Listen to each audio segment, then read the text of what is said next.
Harry T. Moore stood up for what he believed in, a stance that would one day cost him everything. Harry T. Moore was an influential African-American educator and civil rights leader whose tireless efforts in the early 20th century laid the groundwork for the broader civil rights movement. His life was marked by a commitment to justice, significant achievements in civil rights advocacy, and a tragic end that underscored the violent resistance to racial equality in America. Harry Tyson Moore was born on November 18, 1905, in Houston, Florida. Growing up in the segregated South, Moore witnessed firsthand the injustices faced by African Americans. He pursued education as a means to uplift his community, graduating from Florida Memorial College with a degree in education. His early career as a teacher in Cocoa, Florida, allowed him to influence young minds and advocate. Moore's involvement with the National Association for the Advancement of Colored People, or NAACP, began in the early 1930s when he founded the first NAACP branch in Brevard County, Florida. Recognizing the power of organized activism, he dedicated himself to expanding the NAACP's reach throughout the state.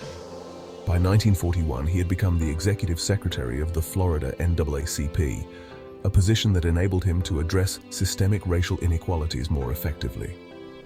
One of Moore's most notable campaigns was his fight for equal pay for black teachers. At the time, African American educators in Florida were paid significantly less than their white counterparts, despite having similar qualifications. Through persistent legal challenges and advocacy, Moore successfully pressured the state to equalize teacher salaries, a victory that had far-reaching implications for the African American community. Moore's activism extended beyond education. He was instrumental in increasing black voter registration in Florida, organizing drives that resulted in thousands of African Americans exercising their right to vote. His efforts to combat racial violence included investigating lynchings and other acts of racial terror, bringing national attention to these atrocities. Moore played a pivotal role in advocating for the infamous Groveland Four case, in which 4 African American men were accused of raping a 17-year-old white woman in Lake County, Florida, in 1949. The case was marked by gross injustice, including coerced confessions, fabricated evidence, and mob violence. One of the accused, Ernest Thomas, was lynched before standing trial, while the remaining 3 endured beatings and sham court proceedings. Moore publicly denounced the case as a travesty of justice. He spearheaded efforts to rally support for the men's defense, collaborating with the NAACP Legal Defense Fund and prominent attorneys like Thurgood Marshall. His efforts to expose racial terror in Florida brought national attention to the Groveland Four case. This advocacy placed Moore in direct opposition to powerful segregationists, which included Sheriff Willis McCall, a man infamous for his brutality. The Ku Klux Klan viewed his efforts as a threat to white supremacy. Moore and his family received numerous threats, and their home was under constant surveillance. Despite the dangers, Moore remained undeterred, driven by a profound sense of justice and a belief in the power of peaceful activism. The threats against Moore culminated in a tragic act of violence on Christmas night in 1951, as Moore and his wife, Harriette Vida Sims Moore, celebrated their 25th wedding anniversary. A bomb exploded beneath their bedroom floor in Mims, Florida.